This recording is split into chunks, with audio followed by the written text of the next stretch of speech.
নমস্কার। আজকে বলবো এই ২০২৬ সালটা নিয়ে। কেন নতুন বছর পড়তে আর বেশি দিন বাকি নেই। তাই আমি আপনাদের কাছে ভেঙে ভেঙে প্রোগ্রামগুলো কেন দিচ্ছি? আপনাদের অনেক উপকারে লাগবে। আজকে বলবো আর্থিক সিচুয়েশনটা নিয়ে। আমি লাভ রাশিফল বলেছি ২০২৬ সালে। ২০০০ সালে বিয়ের ক্ষেত্রটা আলোচনা করেছি। ২০২৬ সালে পুরো সালটা নিয়ে আলোচনা করে দুবার দিয়েছি। আবার ২০২৬ শনির সিচুয়েশনের জন্য আপনার রাশির উপর কি ইফেক্ট সেটাও আলোচনা করেছি। ২০২৬ সালে গ্রহণ কবে কবে গ্রহণ পড়ছে, কটা গ্রহণ পড়ছে, কোনটা ভারতবর্ষে দৃশ্যমান কি দৃশ্যমান নয় সেটা আলোচনা করেছি। আবার ২০২৬ সংখ্যাতত্ত্ব অনুযায়ী আপনার ডেট অফ বার্থের মূলাঙ্ক অনুযায়ী কোন কোন সংখ্যাতত্ত্বের বা কোন কোন সংখ্যা লোকেদের সময়টা ভালো হয় সেটাও আলোচনা করেছি। অবশ্যই তার জন্য দেখার জন্য এই প্রোগ্রামগুলো প্রত্যেকটা প্রোগ্রাম দেখার জন্য আমার চ্যানেলটাকে অবশ্যই আপনার সার্চ করতে দিগদর্শন চ্যানেলটাকে, তাহলে প্রত্যেকটা প্রোগ্রাম আপনি কিন্তু দেখতে পাবেন। প্রত্যেকটা প্রোগ্রাম কিন্তু আমার রয়েছে এবং বিয়ের ক্ষেত্রে কোন কোন মাসগুলো অ্যাভয়েড করে সেটাও আলোচনা করেছি। আজকে আলোচনা করব যে কেরিয়ারের ক্ষেত্রে ২০২৬ আপনার পেশা ক্ষেত্রে বা কেরিয়ারের ক্ষেত্রে বা প্রফেশনের ক্ষেত্রে চাকরির ক্ষেত্রে কোন কোন রাশির কেমন এফেক্ট হবে, কোন কোন রাশির কেমন একটা সেটা আলোচনা আপনাদের বিষয়বস্তু। চলুন তাহলে আলোচনা করি। কেন এই বছরটা হচ্ছে মানে রবির বছর অর্থাৎ সূর্যের বছর এবং শনিদেব বসে আছে মীন রাশিতে। শনিদেব অস্ত যাবে, উদয় হবে, সে আলোচনা করলাম। আবার মার্গী হয়েছে, বক্রিয় হবে এবং রাহু কেতু একটা বিরাট কিন্তু এখানে ফ্যাক্টর তৈরি করবে। রাহু কেতু ২০২৬ সালে কিন্তু তার স্থানও পরিবর্তন করবে এবং আদার্স যে গ্রহগুলো আছে, শনি ছাড়া, রাহু ছাড়া, কেতু ছাড়া আদার্স আরো যে আপনাদের হিসাবে আরো ৬টা এবং ৩টা আরো ৯টা গ্রহ আছে। অর্থাৎ বুধ, শুক্র, মানে আপনার সূর্য, মঙ্গল, বৃহস্পতি অতিচারী রূপ তার গমন করবে। অতিচারী রূপে গমন করে মিথুন রাশি থেকে কর্কটে সিংহ যাবে। অর্থাৎ ১২ রাশির ক্ষেত্রে এবং সমাজ দুনিয়ার উপরে সমাজ সংক্রান্ত তার ইফেক্ট কিন্তু পড়বে। তার ইফেক্ট পড়বে আপনার ক্ষেত্রেও তার প্রভাব পড়বে। আপনি তো সমাজের বাইরে না, আপনি পৃথিবীর, আপনি বিশ্বব্রহ্মাণ্ডের বাইরে না, আমি আপনি কেউই বাইরে না, সুতরাং আপনাদের সকলের ক্ষেত্রেই তার প্রভাব পড়বে। হ্যাঁ, সিচুয়েশনটা চেঞ্জ হবে কেন আপনি কোন জায়গাটায় রয়েছেন, সেই রাশির কোন মানে সেই জায়গাটা কোন রাশির অন্তর্গত, প্রত্যেকটা জায়গা অনুযায়ী একটা রাশি হয়।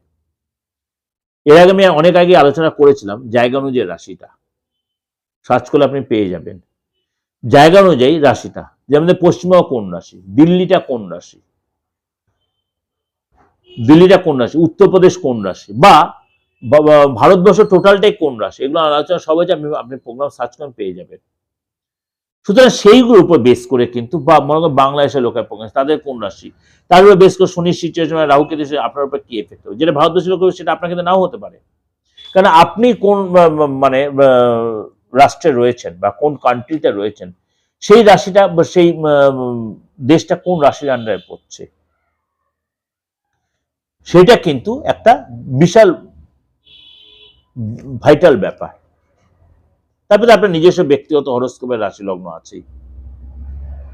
চলুন তাহলে আজকে আলোচনা করব কেরিয়ারের ক্ষেত্রটা, মানে নতুন বছরে আপনার কেরিয়ারের ক্ষেত্রে কি এফেক্ট হবে। আপনি নতুন চাকরি পাবেন, নাকি যে চাকরি পাবেন সেখানে আপনি থেকে যাবেন, বেকারত্ব আপনার ঘুচবে কিনা, বা আপনি কর্মসূত্রে বা বাইরে পড়াশোনার সূত্রে বাইরে যেতে পারেন, ভিসাটা পাবেন কিনা, সেটাই আজকে আলোচনা করবো একদম যতটা পারবো আপনাদের কাছে ডিটেলে। কিন্তু কিছু রাশির জন্য সতর্কতা অবলম্বন করে কিছু রাশির যথেষ্ট লাভ হবে। বৃশ্চিক রাশির ক্ষেত্রে এই বছরটা কেমন যাবে, আর্থিক জায়গাটা আপনার কিন্তু ধৈর্যের পরীক্ষা নিতে পারে। অর্থাৎ আপনার ডেভেলপ হবে, কিন্তু আপনাকে অনেক বেশি ধৈর্যশীল হতে হবে, তাড়াহুড়া করবেন না কোনো ব্যাপারে। এবং আপনার কিন্তু মানে গাড়ি কিনতে পারেন, প্রপার্টি কিনতে পারেন, বা আপনি হয়তো রিনোভেশন করতে পারেন, বা আপনার পুরনো যে গাড়িটা রয়েছে সেটাকে আপনি বিক্রি করে নতুন গাড়ি কিনতে পারেন। সরকারি আটকে থাকা কাজ আপনার আসবে, অর্থ লাভ হবে। এবং এই সময় কিন্তু আপনার মানে কিছু কিছু সময় সমস্যার সম্মুখীন হতে পারেন, কিন্তু আপনার দৃষ্টিভঙ্গি পরিবর্তন করতে হবে। আপনাকে ক্ষমা করবেন বৃশ্চিক রাশির লোকেরা, এই বেশি নিন্দা চর্চার মধ্যে আপনি না থাকাটা বেটার হবে।